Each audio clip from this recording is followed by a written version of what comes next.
Peço aos irmãos que abram suas Bíblias no profeta Jonas, no capítulo 2.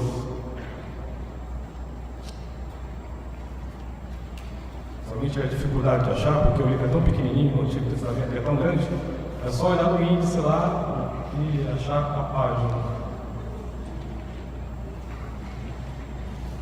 Jonas, profeta Jonas, capítulo 2. A oração de Jonas. Todos acharam?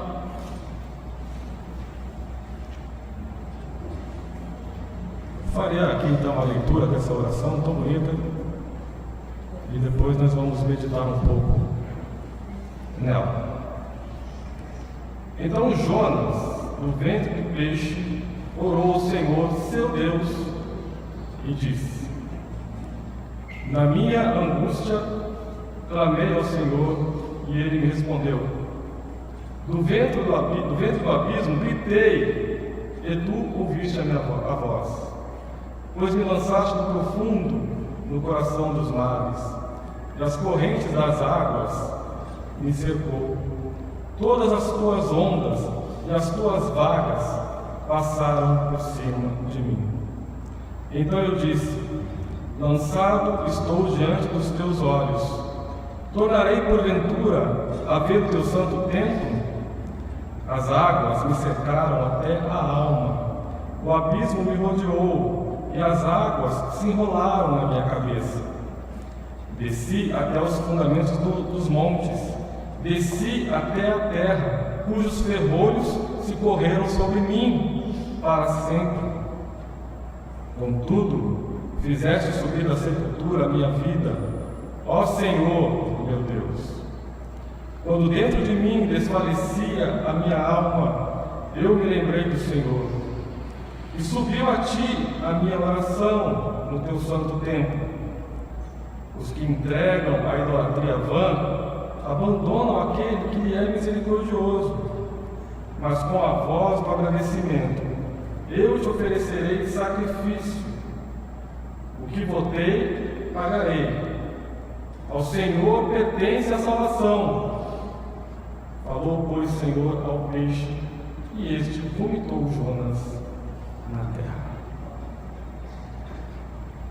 O objetivo desta pregação, ou da exposição dessa leitura, é expor essa oração de Jonas, que foi feita dentro do ventre de um peixe, e extrair alguns ensinamentos para nossas vidas. Iremos aqui propor algumas perguntas para a gente refletir durante a exposição desta oração. São perguntas apenas para a gente ir pensando durante a exposição. A primeira dela é: estamos buscando o Senhor de todo o nosso coração? Quando estiver pregando, os irmãos pensam. Queria até anotar aí para ir pensando depois. A segunda pergunta é: estamos aproveitando os momentos de crise e de angústia em nossas vidas para buscar o Senhor? E a terceira pergunta para a gente refletir durante a pregação é: a disciplina de Deus tem nos levado ao arrependimento?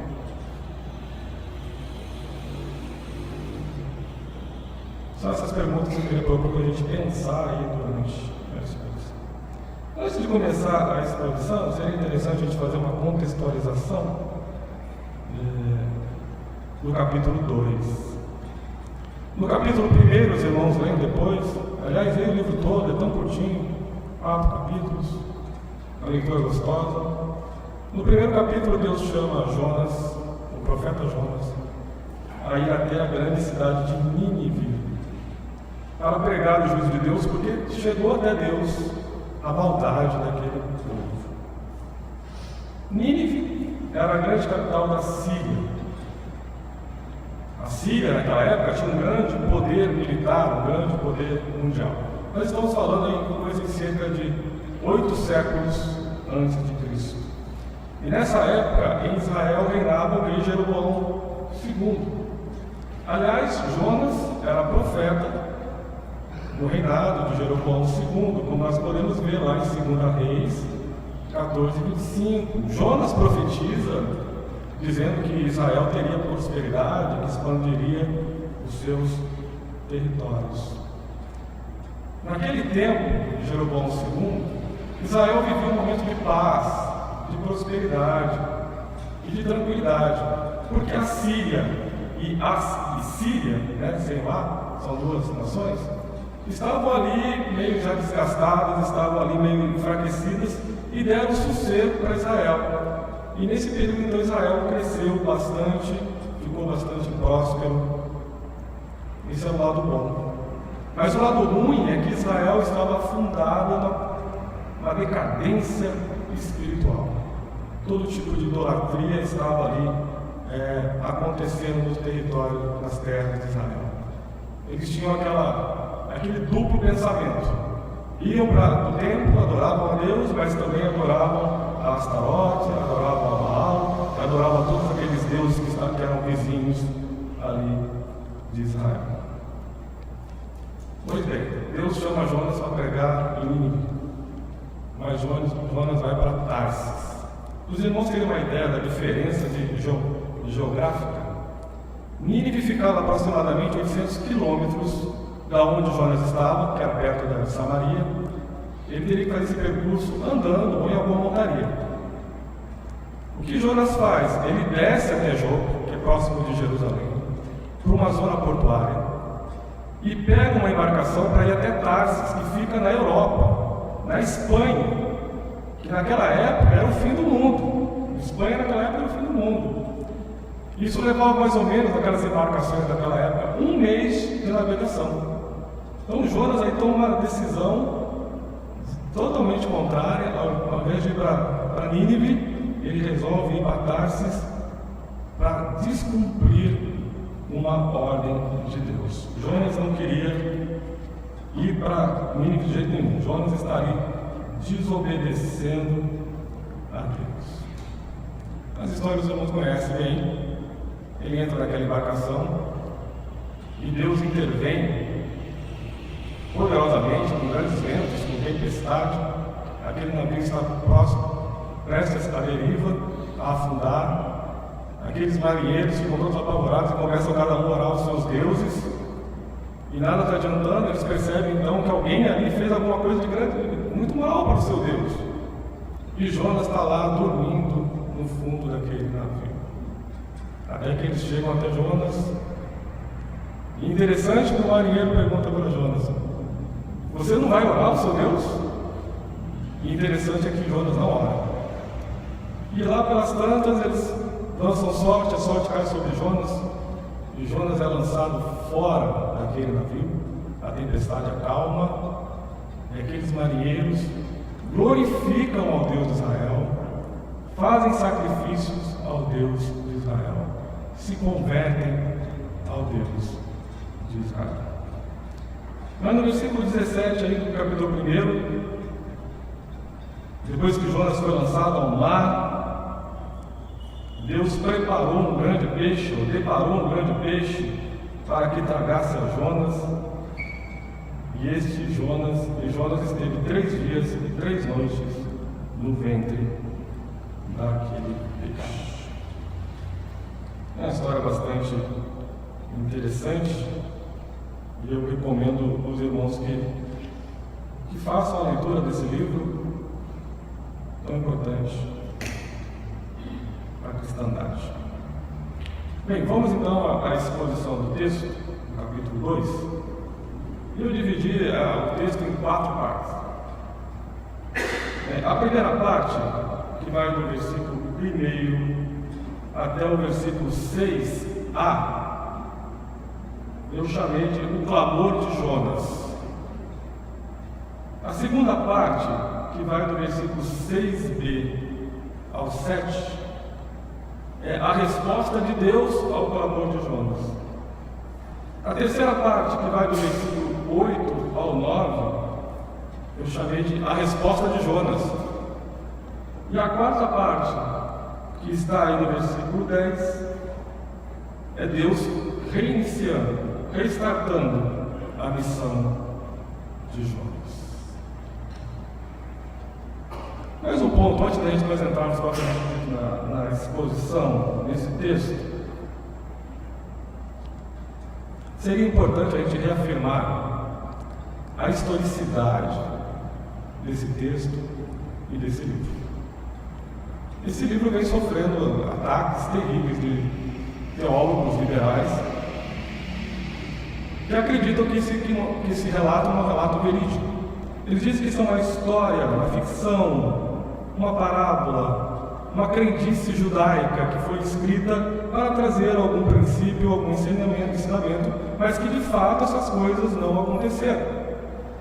Eles dizem que Jonas não é um personagem real e que a história toda é uma fábula. E o ponto onde eles mais debocham, posso dizer assim, desse texto, é o fato do relato de um peixe ter engolido um homem, ou um peixe ter engolido a Jonas. Eles não acreditam nesse texto, não acreditam que esse texto é real. Mas como refutação a isso, eu queria dizer que Jonas é sim um personagem real, porque a própria Bíblia nos diz isso. Como o texto que eu citei aos irmãos, em 2 Reis, está lá Jonas profetizando, lá tem um endereço dizendo de quem ele é, filho de quem é Jonas, de que tribo ele vem, aonde ele mora. Jonas, portanto, é um personagem real, ao contrário do que dizem os teólogos liberais. Um outro fato importante é que Jesus faz menção nos seus evangelhos de Jonas, como nós podemos ver lá em Mateus 12:40, onde Jesus cita esse episódio, inclusive, e cita, inclusive, que Jonas foi engolido por um peixe e que ele ficou 3 dias e 3 noites no ventre do peixe. E cita o arrependimento dos ninivitas, que nós podemos ver lá mais para frente, no capítulo 3 e 4. Portanto, dizer que esses relatos são uma fábula é uma mentira. Agora, quanto ao fato de Jonas ter sido engolido por um peixe,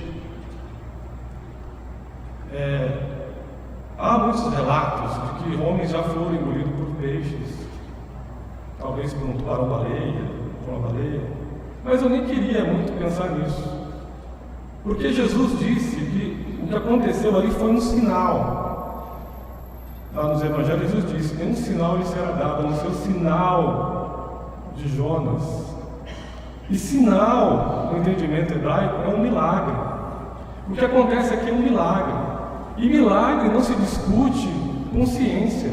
E milagre não se comprova com ciência. Milagre se recebe pela fé. Então nós recebemos esse relato aqui de um peixe, ou de uma baleia, ou de um monstro marinho ter engolido Jonas pela fé e não pela ciência. Agora, o ponto mais crítico contra os liberais, por não dizerem que esse texto é verdadeiro, é o fato de Jesus ter citado esse texto nos Evangelhos e ter relacionado, ter feito uma alusão a esse texto, à sua morte. Porque Jesus diz assim: como Jonas ficou 3 dias e 3 noites no ventre de um peixe, convém que o Filho do Homem fique 3 dias e 3 noites no ventre da terra. Então, negar a historicidade desse texto é dizer que Jesus é mentiroso, é que Jesus está fazendo um relato falso. Depois desse desabafo contra os teólogos liberais, eu preciso dizer também que a estrutura desse texto é uma estrutura poética. Eu não sei como está na sua Bíblia, mas aqui na minha Bíblia ela está numa diagramação diferente, em formato de poesia. Esse livro, essa oração, ela tem um estilo literal parecido com os Salmos.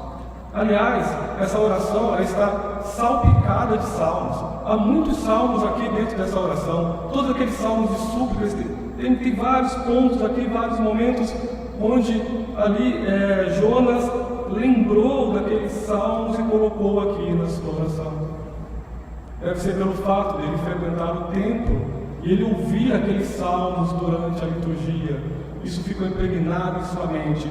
E nesse momento de angústia, onde ele professa essa oração, ele vai lembrando dos salmos e vai adaptando os salmos às suas orações.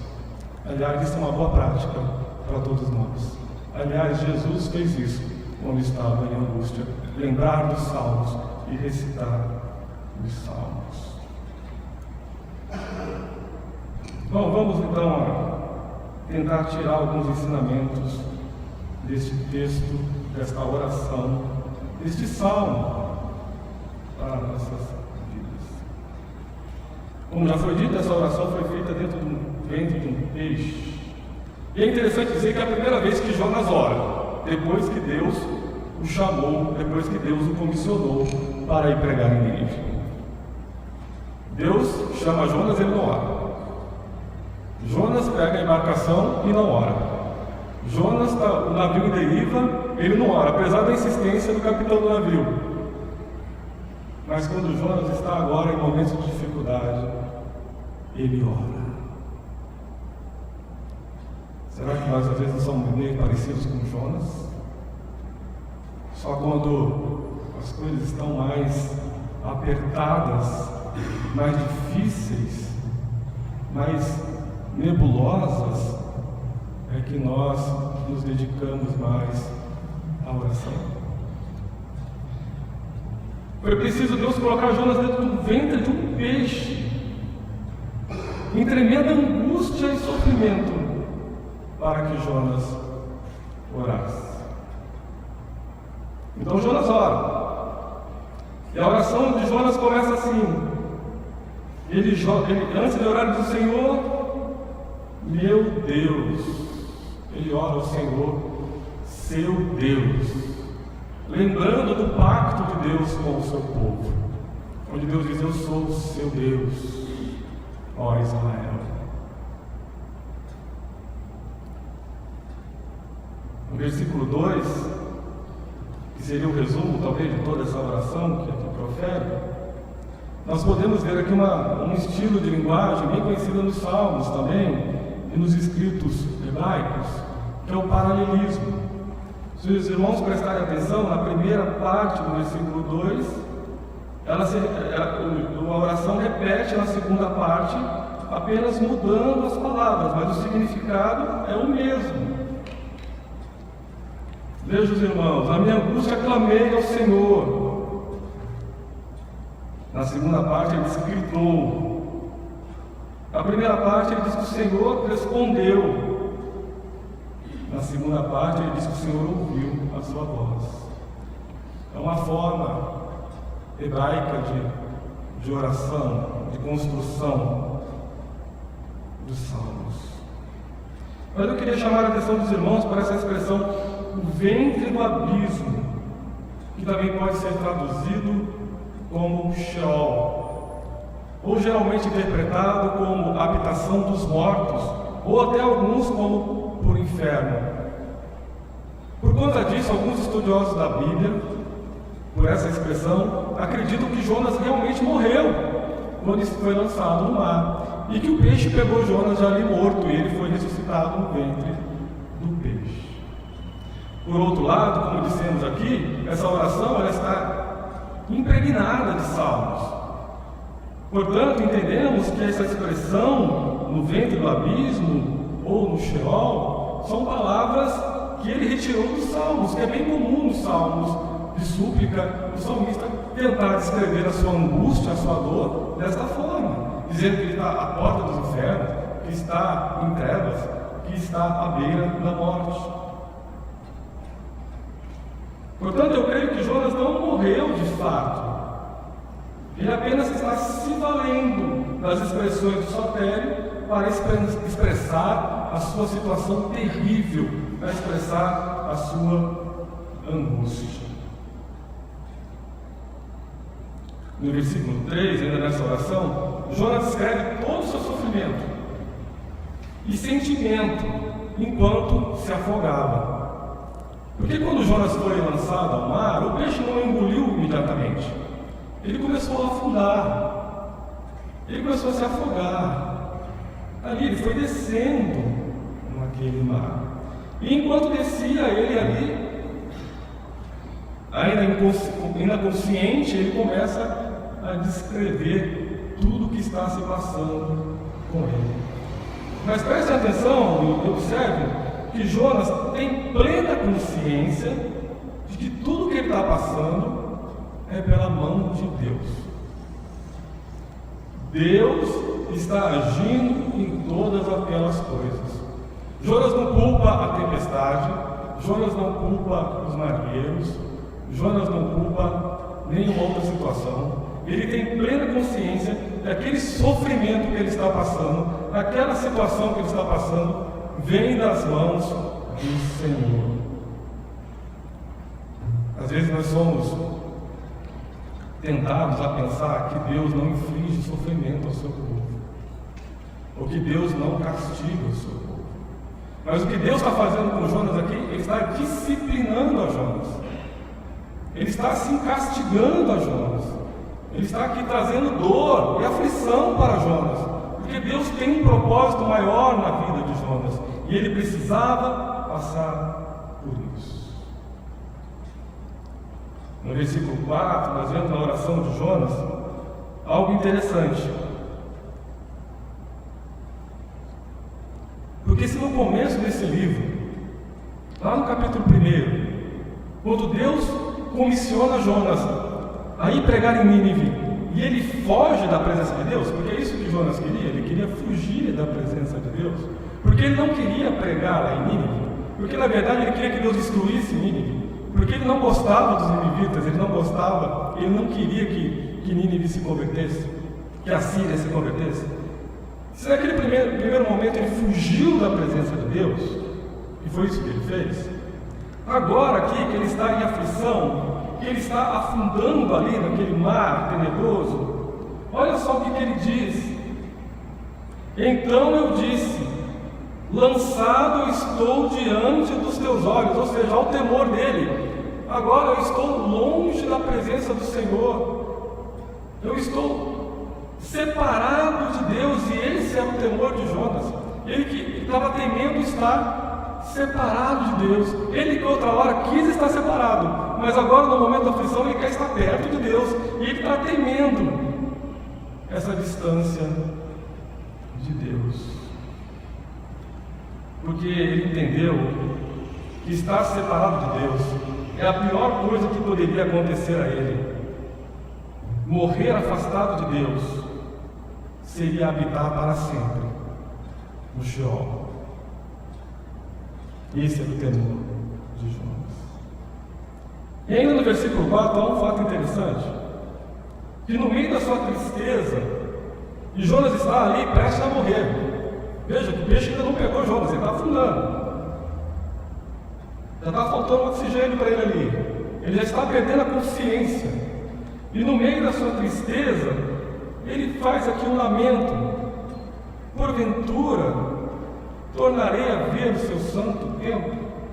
Alguém que está morrendo, né? Ele lembra do templo, porque o templo é importante para o judeu, porque é ali no templo que os judeus fazem ali as suas orações, é no templo que os judeus fazem ali os seus sacrifícios, é no templo que os judeus têm ali a comunhão com Deus, onde seus pecados são perdoados. E Jonas ali naquele momento de aflição, ele lamenta que se ele morrer, ele não vai poder ver mais o templo. E às vezes, irmãos, nós não valorizamos tanto a igreja.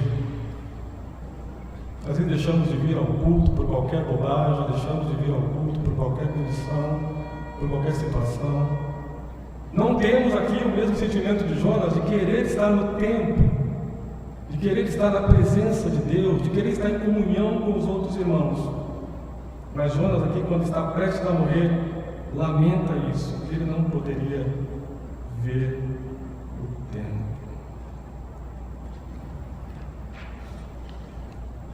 No versículo 5 e 6, Jonas está descrevendo os momentos finais ali.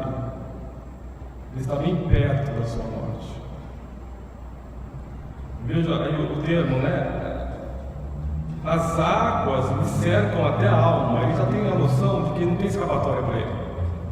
Ele está no profundo do mar, está distante da superfície.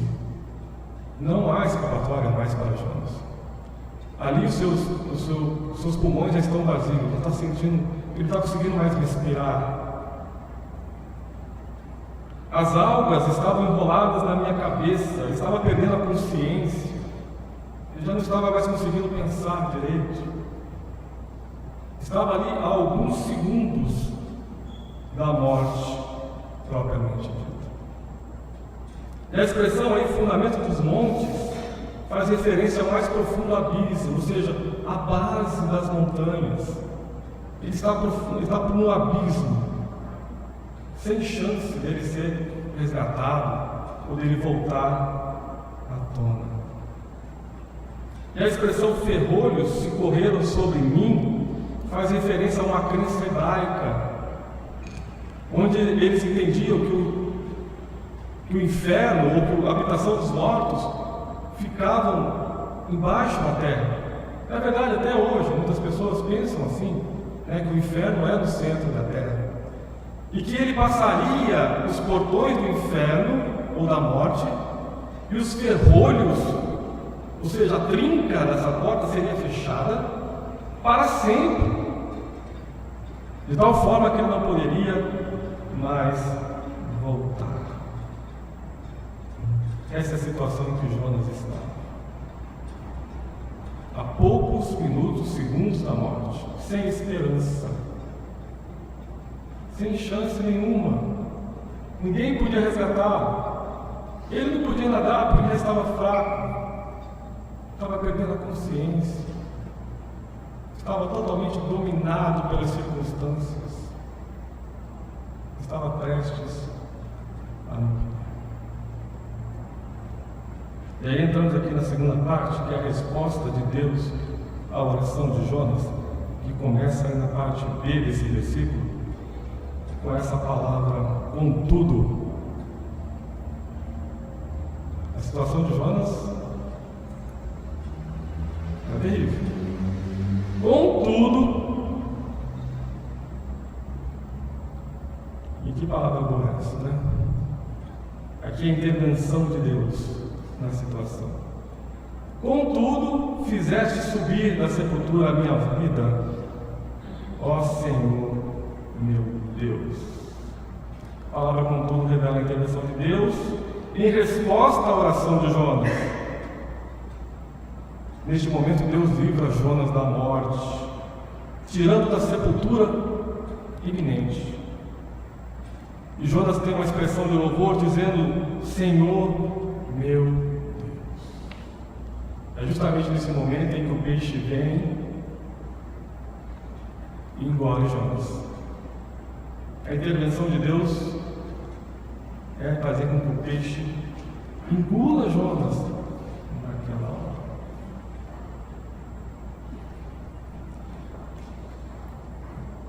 Veja que ele estava prestes a morrer, né? Enquanto dentro de mim, versículo 7, desfalecia a minha alma, eu me lembrei do Senhor e subiu a ti a minha oração no teu santo templo. Esse versículo 7 nos dá a entender que até então, irmãos, Jonas não havia orado. Ele tinha caído no mar, estava afundando, ele estava morrendo. E quando ele estava ali naqueles últimos momentos aí, que ele estava até perdendo a consciência, perdendo o seu fôlego, a sua alma estava desfalecendo, foi aí que ele se lembrou do Senhor. E o Senhor recebeu a sua oração. E o Senhor respondeu a sua oração. E o Senhor trouxe o livramento da morte. E o Senhor restaurou a sua fé. Deus não rejeita uma oração sincera. Deus não rejeita um coração contrito e arrependido. Deus não rejeita uma oração que sai de dentro de nós e foi essa oração que Jonas fez. Uma oração do contrito, uma oração do arrependido, uma oração de quem estava prestes a morrer. Então Deus responde a sua oração, traz o livramento de Jonas para Jonas e restaura a sua fé. Nós entramos aqui na parte 3 da exposição, que é do versículo 8 e 9. Qual foi então a resposta de Jonas? Provavelmente, com certeza, Jonas escreveu isso após ter saído do peixe, né? E ele deve ter agregado isso aqui à sua oração. Mas a resposta de Jonas à intervenção de Deus, à salvação de Deus, ao livramento de Deus, ele expressa aqui em resoluções. A primeira delas é que ele se dispõe a lutar contra a idolatria, as idolatrias vãs. Abandonam aquele que lhes é misericordioso. É interessante que essa seja a primeira resolução de Jonas. É bem verdade que Israel vivia um momento de idolatria, como já dissemos aqui. Mas é interessante também pensar que Jonas estava sendo idólatra quando Deus o chamou para ir. Ele quis fazer o que estava no seu coração e não quis obedecer a Deus. Ele achava que o que ele entendia de Nínive, o que ele entendia dos assírios, era mais interessante do que o que Deus estava dizendo para ele. Ele tinha profetizado ao rei Jeroboão II que Israel seria próspero. E agora, se Deus traz o arrependimento aos assírios, a minha palavra vai estar em jogo. Jonas estava idolatrando mais a sua palavra, a sua reputação, do que a Deus. Isso é idolatria. Quando nós nos consideramos mais do que Deus, isso é paganismo. Quando nós não ouvimos a voz de Deus segundo os nossos pressupostos, contra os nossos pressupostos. Então Jonas faz essa resolução de não se entregar à idolatria, que a idolatria é vã, e abandona aquele que lhes é misericordioso.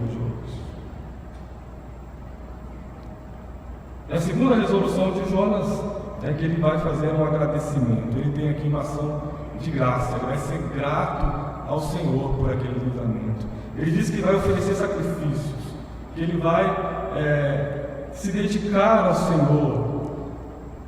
E atente, irmãos, que fazer sacrifício é algo que nós temos que dar daquilo que é valioso para nós.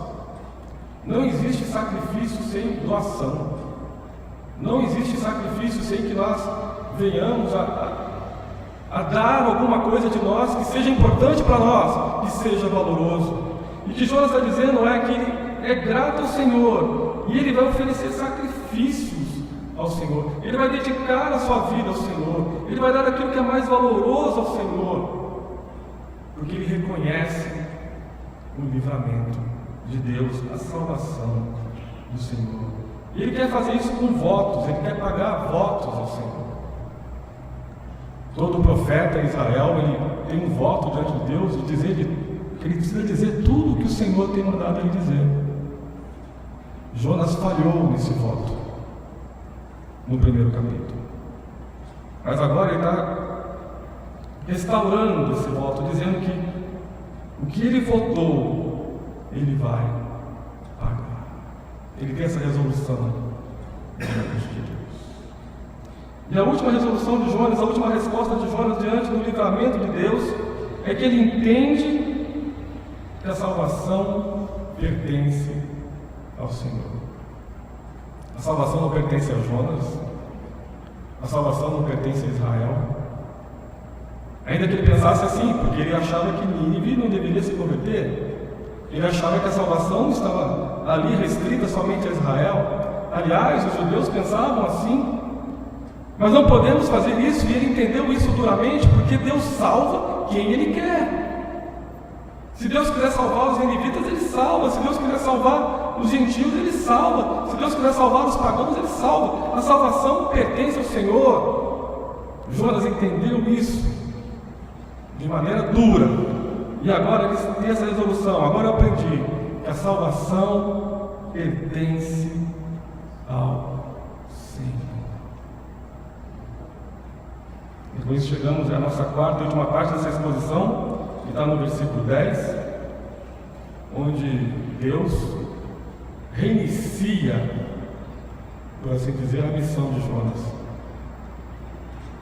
O peixe vomitou Jonas. Veja, irmãos, que o peixe não vomitou Jonas perto de Nínive. Às vezes a gente tem essa impressão, né? Que vomitou lá pertinho. Até porque, irmão, Nínive não é uma cidade litorânea. Nínive fica na parte central ali da Ásia, ali na Síria, ali. E não é uma cidade litorânea. Bem provavelmente o peixe vomitou Jonas ali, mais ou menos perto dali de Jope, da onde ele partiu, ou um pouco mais para cima. Ou seja, Jonas teria que reiniciar ali praticamente do zero e começar novamente a fazer aquilo que Deus disse a ele. Ou seja, ele teria que caminhar lá os 800 quilômetros até chegar a Nínive e ali começar a fazer o que Deus disse a ele. E veja os irmãos aí no versículo 2 do capítulo 3, que Deus repete de novo aquela mesma ordem que ele deu no capítulo 1, no versículo 1. Dispõe-te, vai à grande cidade de Nínive e proclama contra eles mensagem que eu te tenho dito. Deus restaura o ministério de Jonas. Deus coloca ele novamente no caminho correto. Coloca ele novamente debaixo da sua ordem. Então, algumas lições que nós podemos tirar dessa oração tão bonita de Jonas, que nós acabamos de ler. E a primeira é, irmãos, a nossa angústia e os nossos sofrimentos é uma boa oportunidade para nós nos aproximarmos mais de Deus. Não desperdice uma crise. Não desperdice um momento de luta. Não desperdice um momento de angústia. Não desperdice um momento de dor. Aproveite esse momento para buscar mais intensamente o Senhor. Porque pode ser o Senhor mesmo que está te afligindo. Pode ser o Senhor mesmo que está te disciplinando. Pode ser o Senhor mesmo que está ali te cutucando, para que você o busque mais intensamente. Não desperdice um momento de dor. Não desperdice um momento de crise. Uma outra lição que nós podemos tirar é que no nosso momento de dor, no nosso momento de crise, de angústia, o nosso grito, o nosso clamor sempre será ouvido por Deus. Deus ouve ao clamor do justo. Deus não rejeita um coração contrito. Deus não rejeita uma oração sincera. Deus está com seus ouvidos inclinados à oração daqueles que estão buscando a Deus com inteireza, buscando a Deus com sinceridade.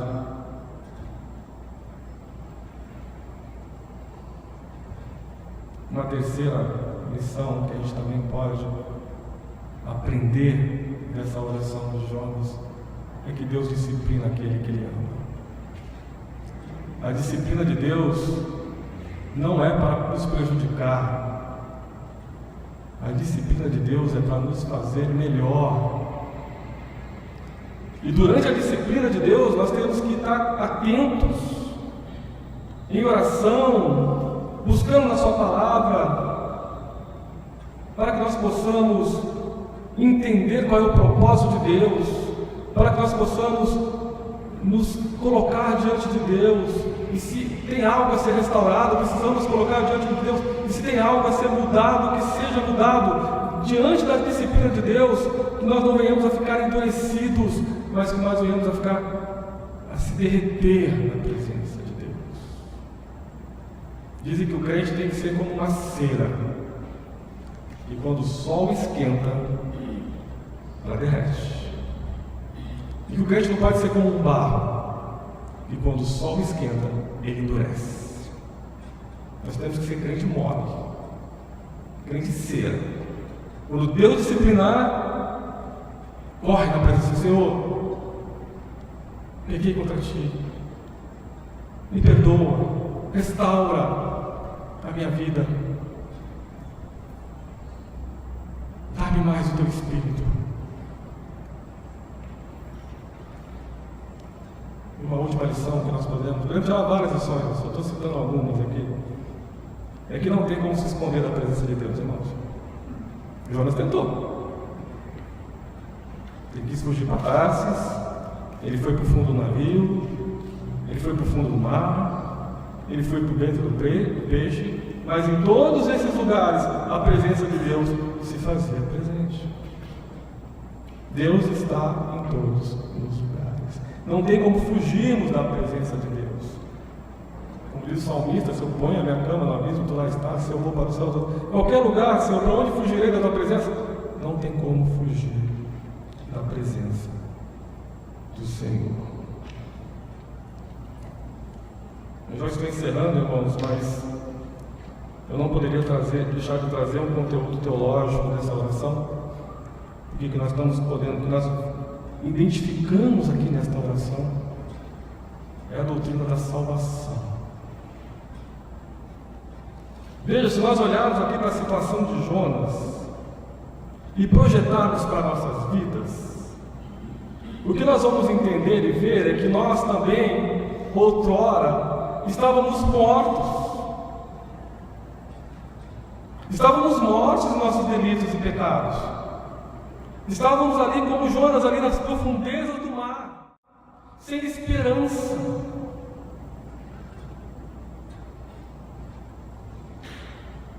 Mas Deus, em nossa palavra contudo aqui no versículo 6, mas Deus, sendo rico em misericórdia, estou aqui parafraseando Efésios 2, enviou Jesus para que Ele fosse ao ventre do peixe por nós, para que Ele morresse por nós, para que Ele ficasse no ventre da terra 3 dias e 3 noites por nós, e depois ressuscitasse e se assentasse à direita de Deus Pai Todo-Poderoso. Somos salvos por Cristo. Em Cristo nós temos a salvação. É Cristo que nos livra da morte. É Cristo que nos livra da sepultura. Mas para tanto, precisamos clamar ao Senhor com toda a nossa força, com todo o nosso entendimento, com toda a nossa alma. Devemos buscar ao Senhor enquanto se pode achar. O que temos aqui no livro de Jonas, e especialmente nesse capítulo 2, é a mais pura doutrina da salvação, onde Deus salva pecadores através de Jesus Cristo. Já estou finalizando, mas eu preciso fazer algumas aplicações. Na verdade, eu preciso fazer alguns apelos. Dizem que batista reformado não faz apelo, mas eu pretendo fazer 3 nessa noite. Me perdoem. O primeiro apelo que eu faço nessa noite é sobre oração. E eu faço esse apelo à Igreja Batista da Graça. Nós oramos, graças a Deus. A igreja proporciona momentos de oração e louvamos a Deus por isso. Agora há pouco nós oramos pelos enfermos, pelos desempregados, oramos pelas nossas famílias. A igreja tem reuniões de oração. Temos aqui o curso de oração, ou reunião de oração às quarta-feiras. Nós oramos nos lares, nos grupos de comunhão. Aliás, nos grupos de comunhão, o que nós mais fazemos é orar um pelos outros. Dedicamos ali bom tempo para isso. E eu queria, inclusive, incentivá-los a participar de algum grupo de comunhão. Graças a Deus que a nossa igreja proporciona momentos para nós orarmos. Mas eu queria fazer um apelo, e agora vem o meu apelo. Que nesses momentos de oração, nós não ficássemos só orando por questões de doença, de emprego, por questões outras. Tudo isso é bom, nós devemos orar mesmo por essas coisas. Isso não está errado, isso é salutar, isso é saudável. Mas o apelo que eu faço é que nós venhamos a orar como Jonas orou, com toda a nossa alma, como que se estivéssemos prestes a morrer, com sede e fome de Deus, que nós possamos orar nesses momentos de oração que a igreja tem disponibilizado, para que Deus derrame do seu Espírito Santo sobre nós, para que nós possamos ser cheios do Espírito Santo, para que nós possamos ter uma experiência maravilhosa com Deus, para que Deus faça um avivamento entre nós, para que Deus nos disponha a sermos mais diligentes na sua obra, para que Deus nos ponha para evangelizar, para ir para as missões, para amar a Tua palavra ainda mais. Eu faço esse apelo e eu não me excluo desse apelo. Nós precisamos orar mais para que Deus derrame da Sua graça sobre nós.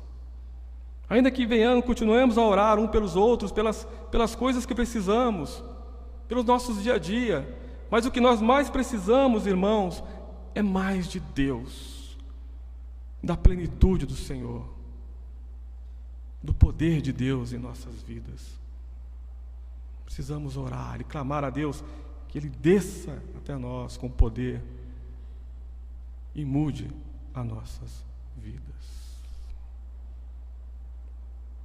O segundo apelo que eu faço nessa noite é para aqueles que outrora esteve nos caminhos do Senhor.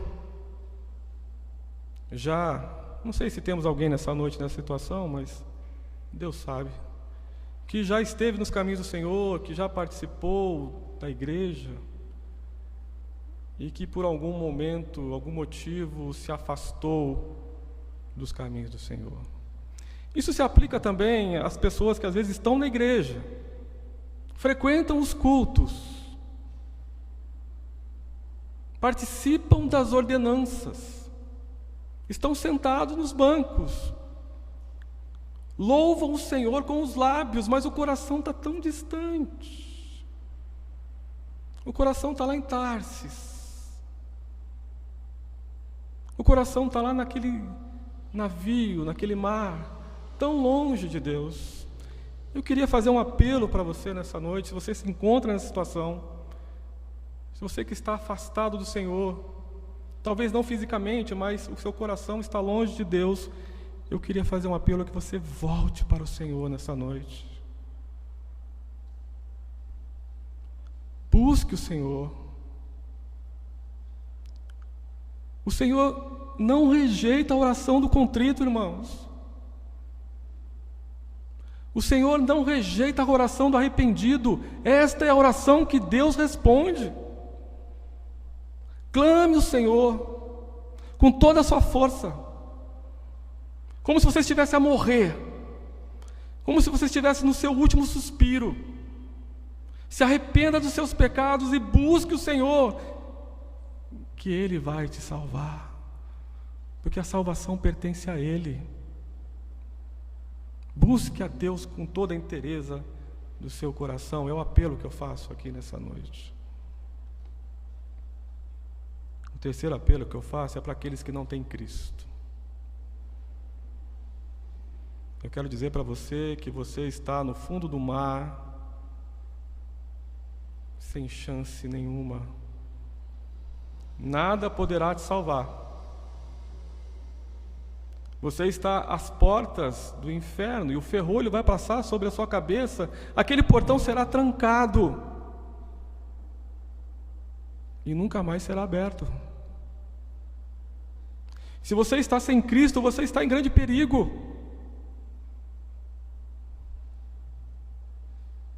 Você, na verdade, já está morto, já está condenado. As algas estão enroladas na sua cabeça e o mar profundo está diante de ti. E o apelo que eu faço nessa noite é: corra para Cristo. Se arrependa dos seus pecados. Olhe para o Senhor, porque nele há salvação. Em nenhum outro lugar há salvação a não ser em Cristo. Invoque o nome dele. O Senhor não rejeita essa oração também. A oração do pecador arrependido, a oração do contrito de coração, a oração daquele que percebeu que ele está no caminho da morte, a oração daquele que já sabe que está, de fato, às vias da morte, e que nenhuma salvação há nele, e que ninguém pode salvá-lo a não ser Jesus Cristo. Eu queria apelar para você nessa noite: busque a Jesus com todo o teu coração, porque a salvação pertence a Ele, e a essa oração Jesus responde. Amém, irmãos? Vamos orar, já que estamos falando de oração.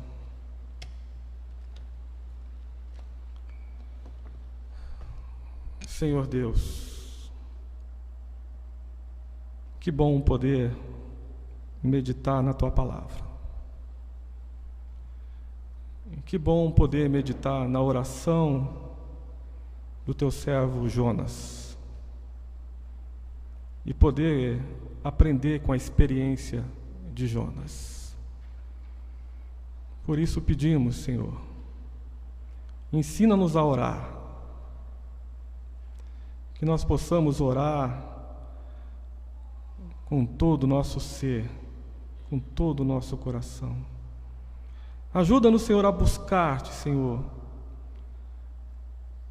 a termos um relacionamento mais íntimo contigo, Senhor, uma experiência mais próxima a Ti. Peço, Senhor, que derrame, Senhor, das Tuas bênçãos, do Teu Espírito sobre essa igreja.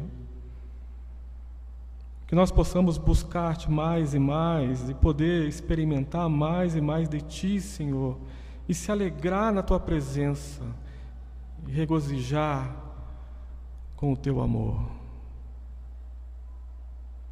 Peço, Senhor, para aqueles que ouviram essa mensagem simples, apenas uma oração, que Teu Espírito possa tocar nos corações e trazer essas pessoas ao arrependimento, que elas possam se voltar para Cristo, que elas possam se sair da situação perigosa em que estão, porque em nenhum outro lugar há salvação a não ser em Cristo, porque a salvação pertence a Jesus Cristo.